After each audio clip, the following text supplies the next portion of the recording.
B.rad podcast is brought to you by MoFo, male optimization formula with organs to boost testosterone. Brad's macadamia masterpiece, mind-blowing nut butter blend, now offered on Amazon. Chili Technology, temperature-controlled mattress systems for a good night's sleep. InsideTracker.com, offering blood, DNA, and fitness tracking data all in one place. And Organifi, whole food organic superfood supplements and drink blends. And please visit the shopping page at bradkearns.com for my personal selection of favorite products for health, fitness, and peak performance with great discounts for listeners. Here we go with the show. For the most part, you'll be much better off taking it easy, toning things down a little bit, and getting away from anything that has even the slightest sniff of being chronic and overly stressful when it comes to endurance training. So the workout is not too strenuous, just like a slow and steady jog would be, but I integrate so many other fitness capabilities into the session. It's much more fun, it's more challenging, keeps me interested. Get moving. Do not sit still for longer than 20 minutes, ever. The human body is not meant to do so. Check, sound check. Greetings, listeners. Thank you so much for the incredibly interesting, insightful, thoughtful questions that we will cover in this Q&A show. Hey, I want you to play. I want you to be part of the game, part of the team. So if you have anything to say, even if it's feedback or questions for the show, podcast at bradventures.com. We read and carefully evaluate every single submission. We appreciate your listening so much. We also appreciate you spreading the word. If you could so kindly leave a podcast review, it would be a huge help. I know that there's a large percentage of the podcast world listening on Apple Podcasts. So if you can go there, now you can do it from your mobile device with a click of a couple buttons, or wherever you listen to podcasts. It's kind of cool if you have a less popular player, your review can get more notice. Like I listen to Overcast because I love how the app can organize shows and make playlists. And you also have a choice of listening at regular speed or 1.2 speed or 1.5 speed or 1.75 speed. Anyway, go where you go and leave a friendly review between 5 and 5 stars. We'd really appreciate it. We also look forward to your questions, feedbacks, comments, everything. And that brings us right to an incredible list of questions. Let's see how many I can progress through. Hey, sometimes I go off on long tangents, but I'm always thinking in the back of my mind, how would this answer, this commentary benefit the wider audience? So this is not a show for one-on-one coaching support from Brad Kearns, but rather a forum to pick up on the themes and topics that are of interest to many people. And indeed, we do see some recurring themes, areas of confusions requiring further clarification. So that's what I like to harp on. And if I talk for 5 minutes about one person's questions, it's so that all can benefit, or we can get really clear on some of these matters that keep coming up. So Bob teased me up first. Hey, I love the recent Q&A on the podcast, and I thought I had a question popped in while I was doing my morning run. I'm a big fan. I love listening to Maffetone, Mark Sisson, you. I was turned on to Maffetone by my friend Karsten Solheim, the ultra runner who's also behind the Ping Golf Club company. He's run the 100-mile race, a prominent name in that scene. So Bob has been reading Maffetone and Primal Endurance books for a long time and been running at honoring this maximum aerobic function heart rate, that 180 minus your age calculation, which is so critical, so important for endurance athletes training for daunting goals. You want to do the vast majority of your training, your endurance exercise at a heart rate of 180 minus your age in beats per minute or below, or well below. And I think a lot of people get stuck on that part where they're frustrated that they're running so slowly. It takes a lot of trust and faith that you are actually developing the aerobic system when you are training at what seems to be too comfortable of a heart rate to get any significant amount of work or training adaptation. But indeed, we have to train the aerobic system, the fat burning system, at the proper heart rate. And for most people, it's an adjustment in mindset because you're moving pretty slowly when you're at that optimal aerobic zone. And so the major goal here is to go and set your alarm, whether you have an Apple Watch, a smartwatch, or a wireless heart rate monitor. Set that beeper alarm for 180 minus your age, and do not exceed it except for rare occasions when you're doing a high intensity training session or a race or what have you. So that's the MAF heart rate for you. Bob's been going at it for 4 to 5 years. But here's my question, Bob says. Is there a heart rate you can kind of level off at as you get older? I'm going to be turning 55 next month. And each year, the MAF is getting lower and lower, right? You're subtracting your age. So at a certain point, indeed, when you're a fit, healthy, let's say 60-year-old or 65-year-old or 70-year-old, we see these amazing athletes on the starting line still doing these long or ultra distance events or competing in the faster events and looking much fitter than their counterparts in those age groups.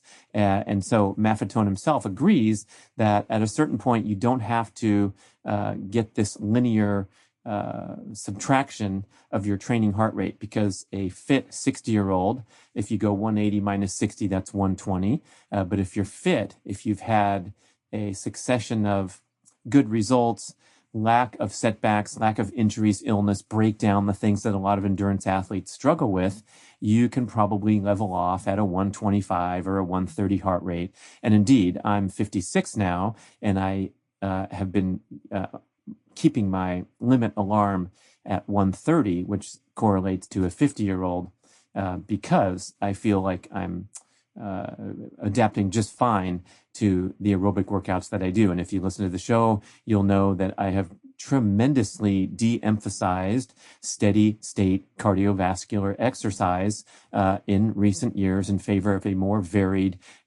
workout pattern and doing things that integrate explosiveness, balance, flexibility, mobility, rather than just trudging along and pedaling my bicycle or jogging for 30, 40 minutes at a comfortable heart rate straight ahead.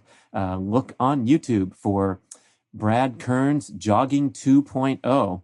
And that's a video, an actual video of a workout that I do all the time, where I tried to show you guys what happens in place or in evolution of my typical morning jog with my dog. So now I'll go and look for different challenges that will involve jumping or flexibility, drills, breaking it up. And then as a consequence, I'm interspersing a lot of rest and recovery where I'm walking or, hey, back to jogging for a little bit. Then I'll do something slightly challenging in one way, shape, or form, might be even an upper body exercise, and then walk it off. So the workout is not too strenuous, just like a slow and steady jog would be, but I integrate so many other fitness capabilities into the session. It's much more fun. It's more challenging, keeps me interested. And so not to denigrate those who love to do the steady state exercise, but really the main reason would be to prepare for a competitive goal of that nature. So if you've just signed up for a marathon run or a 50K trail run or a century bike ride, yes, you're going to benefit tremendously from putting in the hours, the necessary hours of steady state cardiovascular exercise in pursuit of that goal. But if you're going for total, all-around, balanced, everyday fitness, as you can listen to in prior shows and YouTube links like Dr. James O'Keefe's great TED Talk titled Run for Your Life, but not too far and at a slow pace. And also Doug McGuff's fantastic book, Body by Science. It's a short read, but it has a lot of scientific research backing this idea that you can max out your cardiovascular health and fitness benefits quite easily, much more easily than we might think. So if you just put in a paltry couple hours per week of steady state cardiovascular exercise, you're good to go. You got an A+ in cardiovascular function and heart disease risk prevention. provided you're eating well and not adding other stress factors like smoking and consuming a lot of industrial seed oils, right? But in terms of getting your cardio into a respectable level, it doesn't take hours and hours and hours of 30 miles a week or 40 miles a week or pedaling your bicycle for an hour every day and 5 hours on the weekend. And in fact, when you exceed this modest standard communicated by very respected science, when you exceed that routinely, you are inviting the risk factors of chronic cardio, as detailed in the book Primal Endurance and on Mark's Daily Apple with the Case Against Cardio, the epic landmark post that was published in 2006 and is referred to by enthusiasts all over the fitness scene. It was kind of Mark Sisson calling out the cardio protocol as potentially unhealthy and not terribly beneficial. And I love how Dr. McGuff gets right into this in his book, where he says, look, if you're going at a sub-maximal effort, such as jogging down the road, dutifully keeping your heart rate at 180 minus your age so you don't get overstressed. But if that's your go-to workout, you're getting a little bit of fitness benefit. Of course, it's better than sitting on the couch all day.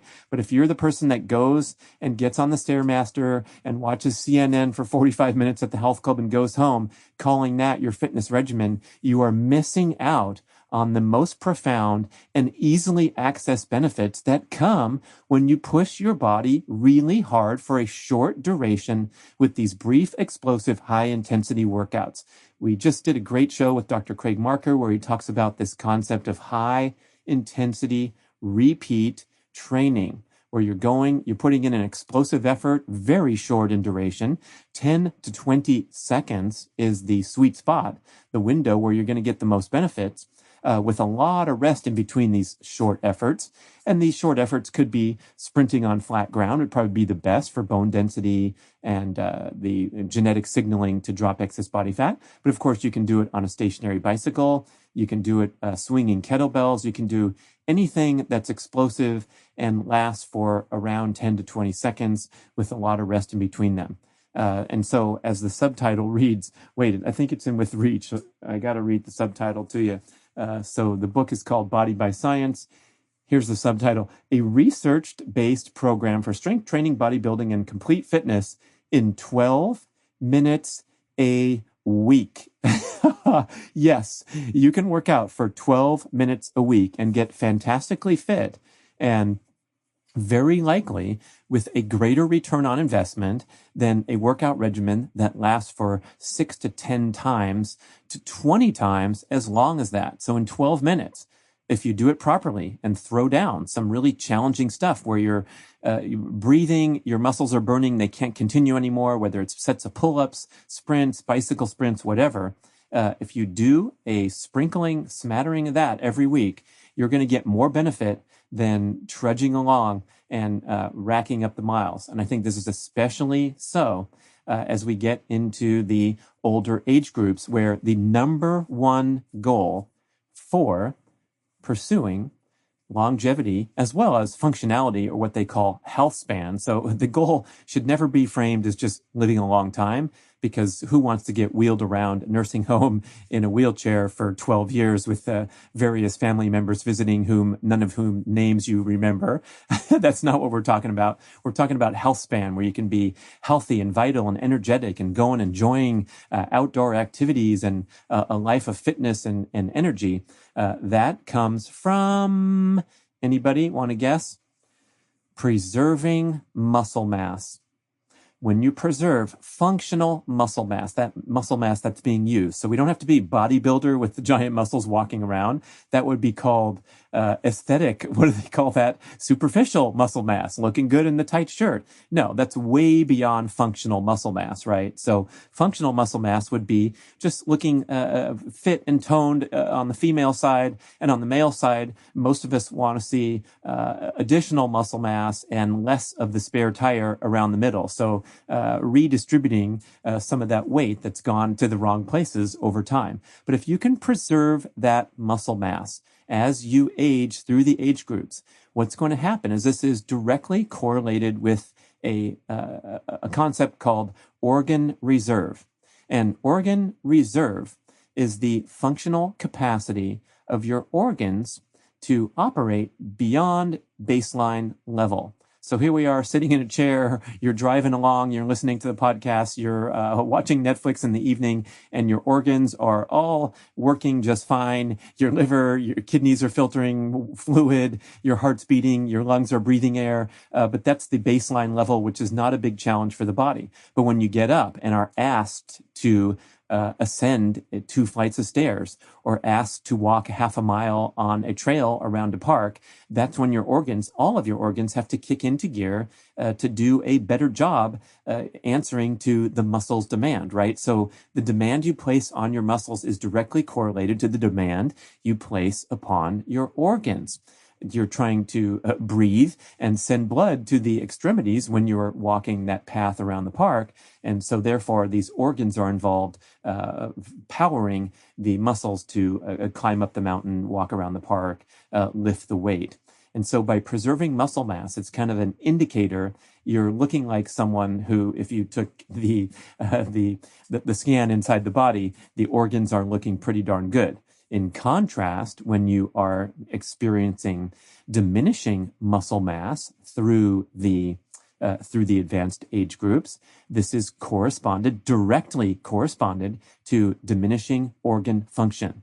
And those people don't fare too well, especially when a challenge presents itself, such as a surgery where you have to recover from a traumatic event under the surgical knife. Yes, they saved your life. That's great. We got your appendix out. But how are you going to heal up when things are challenged due to something coming from the outside unexpectedly? And so that's where we're looking for this fitness baseline of functional muscle mass. Okay, let's also understand that visually you can't tell the whole story at a glance, right? So some people have a genetic predisposition to carry very little body fat, and some people have a genetic predisposition toward bigger boned, bigger size human. And so what we want to realize here is with functional muscle mass, you can probably best test it not by glancing at someone wearing tight clothes, but going and performing and testing yourself in the gym under resistance load of some kind. So it could be weights, it could be pulling resistance tubing, right? You can get those things I love to talk about, stretch cords. You can buy them on Amazon. It's just 2 handles attached to flexible tubing, and you can pull and do all kinds of upper body workouts. The X3 bar, I'm super excited about. I think it's a wonderful fitness product that's very portable and gives you a fantastic total body workout in a very, very short time by stretching, pulling, and contorting with the 8 template exercises on this very thick resistance tubing. So whatever your choice is, it's super easy to put your body under resistance load. We have the Primal Essential Movements. You can go on Mark's Daily Apple and download the free PDF talking you through push-ups, pull-ups, squats, and planks, or look on YouTube for demos of the Primal Essential Movements. All these things that challenge your body with resistance are super important. And so it's all about putting your body under high intensity, super challenging short duration workout and getting your body under resistance load. That would be the Primal Blueprint, the original laws of the Primal Blueprint. Remember, the fitness laws were move frequently at a slow pace. So we definitely want to get a lot of daily movement in, a lot of walking and comfortably paced cardiovascular exercise. And then we want to lift heavy things, and then we want to sprint once in a while.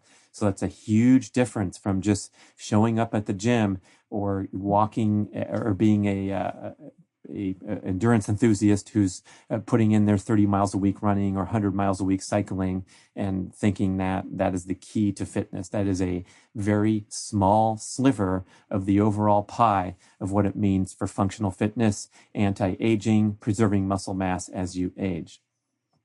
Okay, finishing up with Bob. Told you I had the potential to go on a ranting tangent. He was asking for a little love, a little help with his maximum aerobic function heart rate. And I said, sure, when you're 55, 60, you can probably depart a little bit from that linear regression of 180 minus your age. But I will end this comment in general by saying that we have fielded so many emails and requests from people that I interact with directly that I've coached for the years about this 180 minus age heart rate. And by and large, most of it is asking for a little leeway where can I add 5 beats because blank, blank, blank.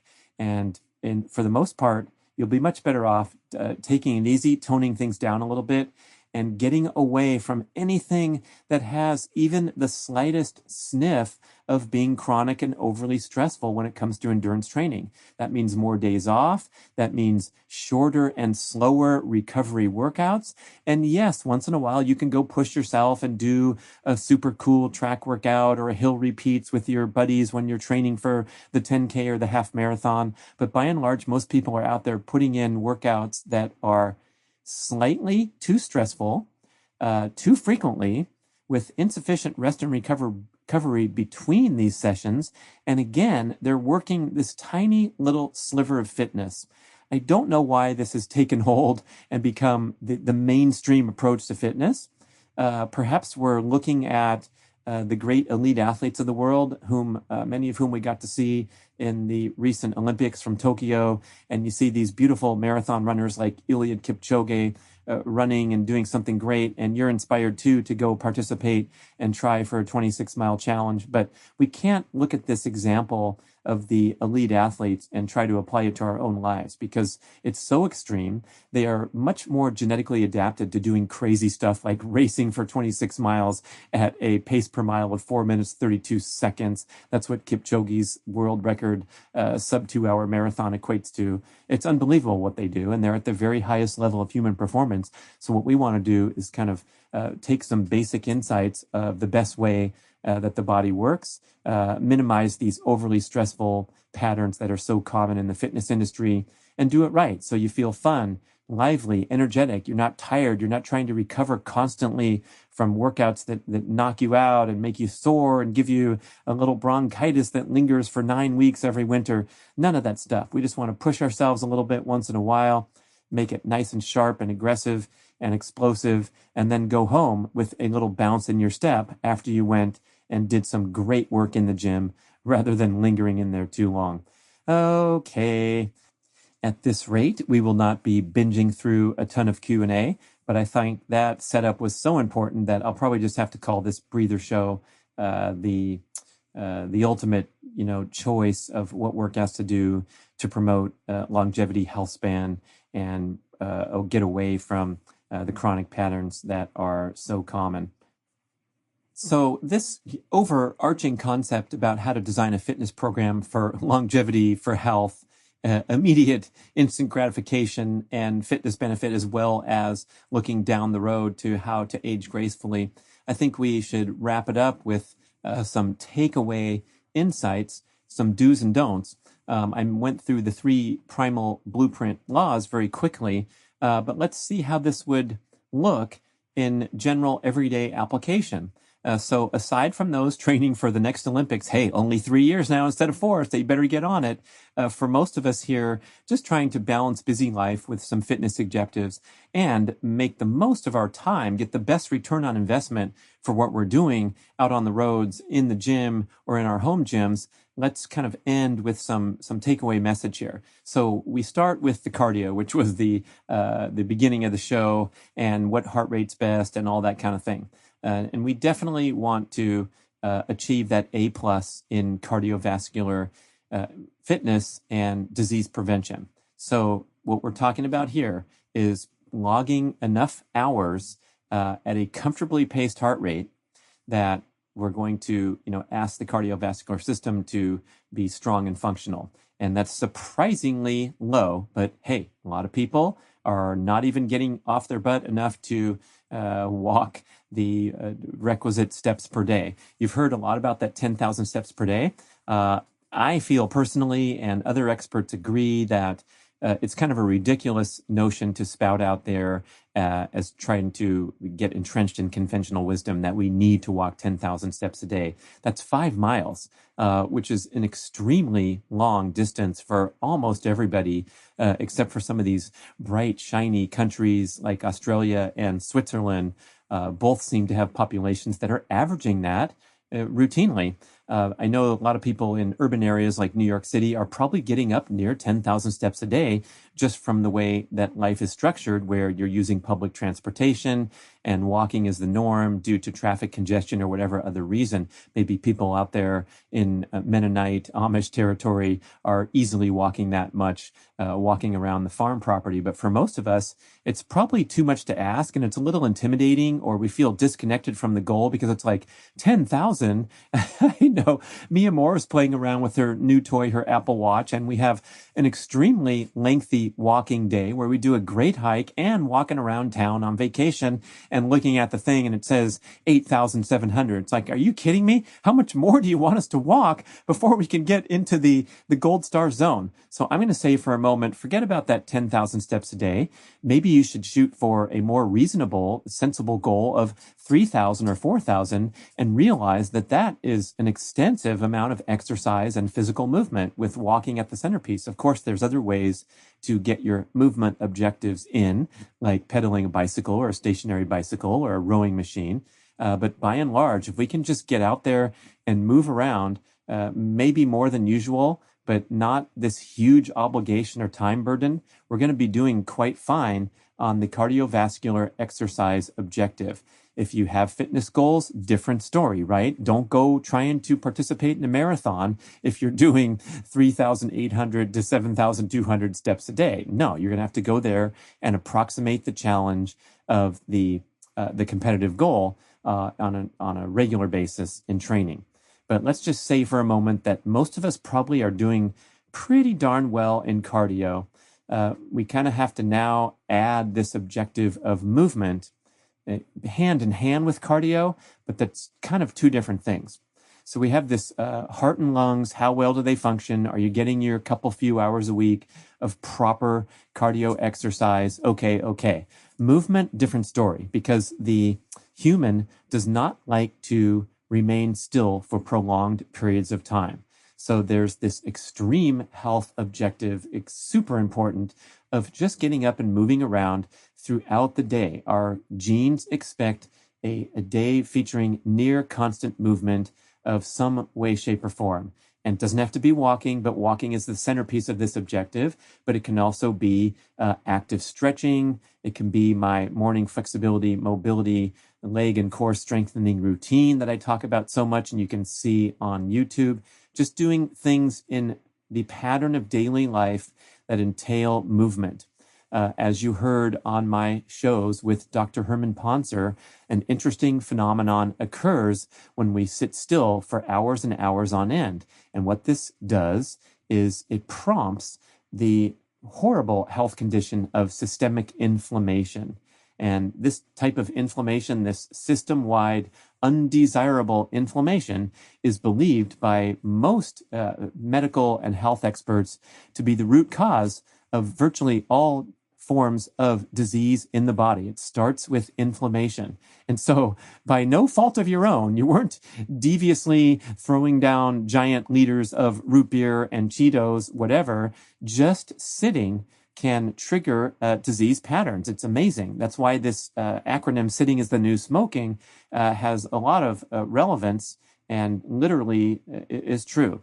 So what that means is whatever you need to do, set an alarm on your device, get up, move around, even for 1 or 2 minutes every 20 minutes will kind of kick you out of that high risk zone of being a sitter, a stillness person, and into the active lifestyle category. So it doesn't take much. It doesn't have to get your heart rate up super high and be something incredible or for super long duration. But just the more we can kind of get up, putz around, take a break, focus our eyes on distant objects instead of just at the screen all day long. This is also in that first kind of basket of fitness objective to get your cardio as well as your everyday movement. And I'm such a big fan of micro workouts. You can find some programming on that on this channel, entire shows dedicated to this concept. But what that means is for some of your movement breaks, you can actually do some explosive high energy output of very, very short duration. So it doesn't really count as a workout. It's not strenuous. You don't have to prepare for it. But let's say that one of your movement breaks involves a set of pull-ups or rushing up 1 or 2 flights of stairs. So you're punching the gas pedal a little bit, and that is keeping your vehicle in top form. So it doesn't always have to be just a regular casual stroll around the block as your movement break. Go do something wild and exciting.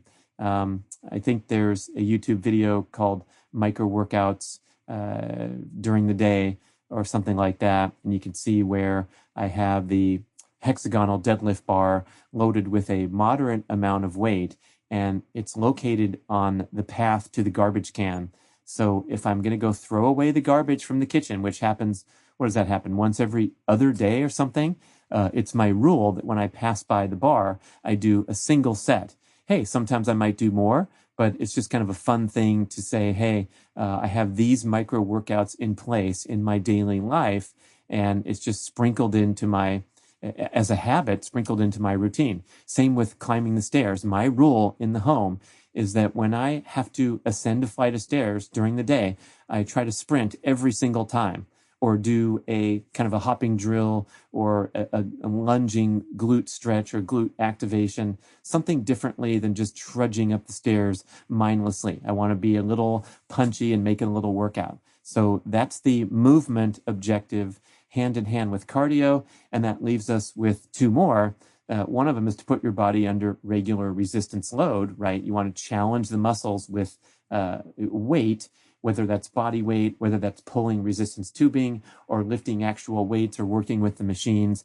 That's going to help you preserve muscle mass as you age. And then kind of in the same category of doing brief, high intensity, explosive exercise is sprinting. But we like to categorize the 3 of moving frequently, lifting heavy things, and then sprinting once in a while. But these precious workouts that don't have to be done more than once a week in most cases can have an absolutely magnificent, shocking, surprising impact on your fitness, on your fat reduction goals, and on your general everyday health, energy, vitality, brain function, everything. And that involves opening up the throttle and going maximum effort, ideally with high impact running sprints, because that will help with your bone density, with your balance, your prevention from routine accidents and falls that occur so frequently among the elderly. If you become good at sprinting, you will become vastly better, more functional at all lower levels of intensity of any other kind of physical exercise that you do. So sprinting is where everything else flows downstream from building a little bit of competency in all-out sprints. Go to bradkearns.com, and I think you can find the link to the video, Primal Fitness videos. It's one of my playlists on my landing page for YouTube, or you can go to Brad Kearns' YouTube page, but you'll see all these different videos that we've now categorized really beautifully, including some running technique instruction, some sprinting instruction, and me talking you through on the video how to conduct a proper workout, how to do drills that get you to improve your running technique. But if you can do well at sprinting, everything else is piece of cake. I mean, imagine becoming a good sprinter, how much better you're going to be at jogging or going somewhere in between jogging and sprinting. So we have the obligation to move frequently throughout the day, build that cardiovascular fitness with some, workouts that challenge the cardiovascular system. And oh, by the way, I didn't mention this, but guess what's happening when you're sprinting or doing a strength training set, working through the machines at the gym or whatever you're doing, pulling the stretch tubes. That's right. You're improving your cardiovascular fitness along the way. So Doug McGuff likes to say there's no such thing as cardio. Search for that on YouTube. We'll have it in the show notes also, but that's the title of his video. It's only a few minutes long, 2.5 minutes, I think, and he'll give you the gist there. And then there's also a related video. I forget who the host is, but we'll find it in the show links. And it also talks in it for an hour about how there's no such thing as cardio. And basically the general takeaway is that you can't just isolate the cardiovascular system, the heart and lungs, from the rest of the body. So anytime you pick up so much as pick up an a dumbbell to do a bicep curl, you are engaging the cardiovascular system and it becomes a cardiovascular workout. No, it doesn't have to be steady state where your heart is beating at 137 beats for 45 minutes consecutively while you're climbing the stairs watching CNN. But the cardiovascular system perhaps prefers what Dr. Art Devaney calls a stochastic type of pattern where it's haphazard. The heart's going maybe even higher than that for the 30 seconds where you're really working hard and recovering from an explosive effort. And then it's going down below your typical training rate. So it's dropping down to 110 or 115. Maybe you have to sit on the bench and answer a text message. I see most people in the gyms doing that during their workout. But hey, it's giving them sufficient rest. So no harm there. And then you're stepping back into the fray and moving on to your next machine or whatever. And so you're getting this awesome cardiovascular workout, even though it's a spiky graph. It looks like the earthquake Richter scale rather than that steady state. In many ways, this is a better training and health adaptation for the cardiovascular system than the steady state stuff. The heart does not want to go up and peg at steady state steady state heart rate day after day after day for an hour or 2 hours or 3 hours. And there's a lot of commentary about that in our books and on the Case Against Cardio articles. I reference a couple very shocking and disturbing lengthy articles in recent years. One's called One Foot in the Grave. One's called Running on Empty, talking about the serious diseased cardiovascular problems that some of the elite ultra athletes have experienced from just running the heart into exhaustion, scarring, chronic inflammation, things like that. So finishing the show up here, get moving. Do not sit still for longer than 20 minutes ever. The human body is not meant to do so, and you will promote chronic inflammation if you can't achieve that minor request. Next, strength training, resistance training. Put your body under some form of resistance load, whether it's body weight exercises, working with weights, pulling the stretch tubing, doing the machines. And we have generally discussed this as something where you could do a formal workout a couple times a week. The workout lasts in between 10 and 30 minutes. And I would also say that if you can do enough micro workouts, you will get your strength training objective met simply by hitting the pull-up bar or swinging the kettlebells a few times a day for 1 minute here, 2 minutes there. Remember the subtitle of Dr. McGuff's book, 12 minutes a week to superior fitness. And then finally, the third category is sprint once in a while. Let's say that once a week would be a great objective to conduct a formal sprint workout where you're doing the warm-up, the preparatory technique drills, and doing a main set where you're going for maximum effort for between 10 and 20 seconds, taking lengthy rest intervals, and having up this nice package of a sprint workout, which is going to be a massive return on investment for the minimal time that you commit to a proper sprint workout. And that, my friends, is the secret to a long, healthy, happy, energetic life. Get your fitness objectives dialed. Thank you so much for listening. Let me know what you think. Try it out. If you're deficient on some of those categories, oh my gosh, you can ease into sprinting, of course, by starting on a stationary bicycle or a rowing machine or something that's no impact. But you want to envision a constant progress toward one day being able to actually run on flat ground, some semblance of sprinting, whatever that means for you and whatever level you get to. It doesn't have to be ready for the next Olympics in Paris, but to be able to move your body at maximum effort is going to have tremendous downstream benefits. Okay, there you go. Good luck. Thank you. B.rad. Thank you for listening to the show. I love sharing the experience with you and greatly appreciate your support. Please email podcast@bradventures.com with feedback, suggestions, and questions for the Q&A shows. Subscribe to our email list at bradkearns.com for a weekly blast about the published episodes and a wonderful bi-monthly newsletter edition with informative articles and practical tips for all aspects of healthy living. You can also download several awesome free ebooks when you subscribe to the email list. And if you could go to the trouble to leave a 5 or 5-star review with Apple Podcasts or wherever else you listen to the shows, that would be super incredibly awesome. It helps raise the profile of the B.rad podcast and attract new listeners. And did you know that you can share a show with a friend or loved one by just hitting a few buttons in your player and firing off a text message? My awesome podcast player called Overcast allows you to actually record a soundbite excerpt from the episode you're listening to and fire it off with a quick text message. Thank you so much for spreading the word. And remember, be rad.